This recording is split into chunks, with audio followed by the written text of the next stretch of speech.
मनोज खाने से। आज हम लोग टॉपिक डिस्कस करेंगे ऑक्सीटोसिन हार्मोन के बारे में। ठीक है, हम लोगों का टॉपिक चल रहा था एंडोक्राइन सिस्टम, जो कि नॉर्मल लेक्चर दे चुके हैं। नेक्स्ट वीडियो में आप लोग वहाँ जाके वॉच कर सकते हैं। और इसमें हम देखेंगे कि हमारी जो पिट्यूटरी ग्लैंड थी, हम जानते हैं कि हमारे बॉडी की सबसे मास्टर ग्लैंड कौन होती है? Pituitary gland. ठीक है, और पिट्यूटरी दो भाग में डिवाइड होती है, इंटीरियर पिट्यूटरी और पोस्टीरियर पिट्यूटरी। इंटीरियर पिट्यूटरी में कई हार्मोन रिलीज होते थे, FSH follicle stimulating hormone, luteinizing hormone, growth hormone और थायराइड स्टिमुलेटिंग हार्मोन। ठीक है, और अन्य हार्मोन रिलीज होते थे। लेकिन आज हम लोग बात करेंगे पोस्टीरियर पिट्यूटरी के बारे में। ठीक है, हम प्रत्येक हार्मोन के बारे में डिस्कस कर लेंगे और एक एक वीडियो हर एक हार्मोन के बारे में बताएंगे। लेकिन सबसे पहले हम आते हैं पोस्टीरियर पिट्यूटरी, क्योंकि उसमें दो ही हार्मोन हम लोग को डिस्कस करना है। ठीक है, तो हम लोग आते हैं पोस्टीरियर पिट्यूटरी में। जानते हैं कि दो हार्मोन रिलीज होते हैं। फर्स्ट आता है ऑक्सीटोसिन और दूसरा होता है वैसोप्रेसिन यानी एंटी डायबिटिक हार्मोन। ठीक है, आते हैं हम लोग की टॉपिक है oxytocin. Oxytocin oxytocin hormone. Oxytocin hormone हम जानते हैं कि यह मेल की अपेक्षा फीमेल में ज़्यादा रिलीज होते हैं और इनका ज़्यादा फंक्शन होता है। ठीक है, फीमेल में ज़्यादा। ठीक है, तो अब क्या कहते हैं, इस हार्मोन को क्या बोलते हैं? लव हार्मोन के नाम से भी इसे जानते हैं। लव हार्मोन के नाम से भी इसे जानते हैं। ठीक है, ये ऑक्सीटोसिन को हम लव हार्मोन के नाम से भी जानते हैं। ठीक है, आइए सबसे पहले इसको देखते हैं इसका होता क्या है। हम जानते हैं कि ऑक्सीटोसिन हार्मोन रिलीज होता है पिट्यूटरी ग्लैंड से, और पिट्यूटरी ग्लैंड के पोस्टीरियर पार्ट से रिलीज होता है। ठीक है, पोस्टीरियर पिट्यूटरी से यह ऑक्सीटोसिन हार्मोन रिलीज होते हैं। ठीक है, इनका मेन वर्क होता है कि किसी भी, जैसे इन्हें हम बर्थ हार्मोन के नाम से भी जानते हैं। इसे क्या बर्थ हार्मोन के नाम से, जैसे किसी भी बेबी का डिलीवर होने में नहीं ज़्यादा रिस्पॉन्सिबल होते हैं, और ये मिल्क का सिक्रेशन भी करते हैं। सबसे पहले इनका मेन वर्क ये होता है कि जब ये रिलीज होते हैं, जैसे जब कोई भी बेबी का जब कंट्रक्शन होता है, बाहर जब पूरे 9th मंथ पूरे हो जाते हैं, तो उसके बाद उसमें यूटेरस में कुछ कॉन्ट्रैक्शन होता है। ठीक है, कॉन्ट्रैक्शन होता है तो उसमें वो रिलैक्सेशन करने के लिए, ताकि जो डिलीवर के थ्रू जो बेबी हो अच्छे से डिलीवर हो सके। ठीक है, इसलिए रिस्पॉन्सिबल होते हैं।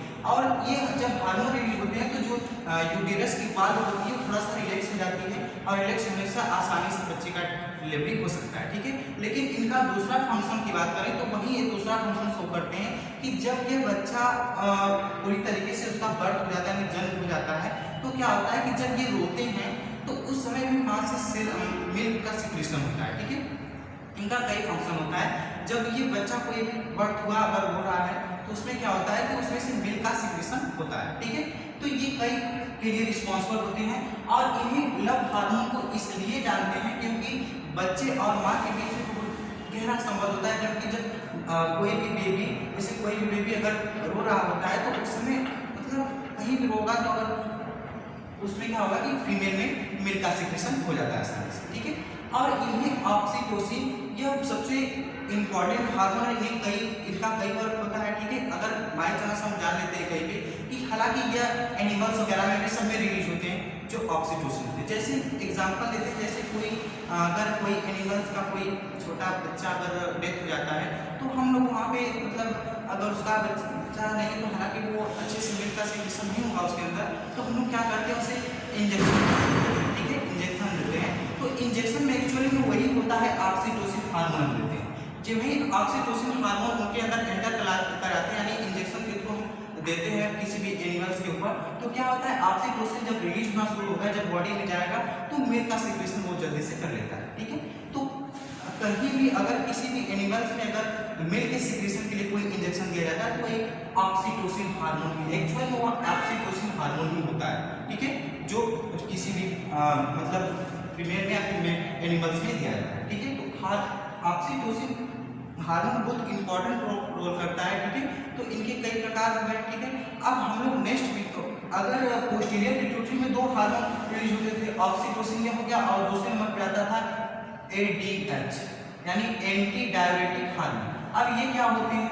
हम जानते हैं कि एंटी डायरेटिक मतलब डाईयूरेटिक, मतलब यूरिन से रिलीज है। तो क्या होगा कि यह एंटी डायरेटिक हार्मोन जो होते हैं पोस्टीरियर पिट्यूटरी से भी रिलीज होते हैं, और क्या होता है कि यह यूरिनेशन के लिए ज़्यादा रिस्पॉन्सिबल होते हैं। ठीक है, ये एंटी डायरेटिक हार्मोन जो होते हैं ये यूरिन के लिए ज़्यादा रिस्पॉन्सिबल होते हैं, यानी यूरिनेशन कराने के लिए इनकी रिस्पॉन्सिबिलिटी बनती है। ठीक है, तो हम लोग आज टॉपिक देखें ऑक्सीटोसिन हार्मोन और दूसरा देखिए एंटी डायबिटिक हार्मोन यानी ADH। ठीक है, अगर कहीं भी एग्जामिनेशन में अगर ऑक्सीटोसिन पूछ देता है कि पोस्टीरियर पिट्यूटरी से कौन हार्मोन निकलते हैं, तो हम वही हार्मोन बताएंगे, ऑक्सीटोसिन और ADH यानी एंटी डायबिटिक हार्मोन। ठीक है, हम लोग इसके बारे में डिटेल देखेंगे। और ये भी होता है कि मतलब यूरिन के लिए रिस्पॉन्सिबल होता है, यूरिन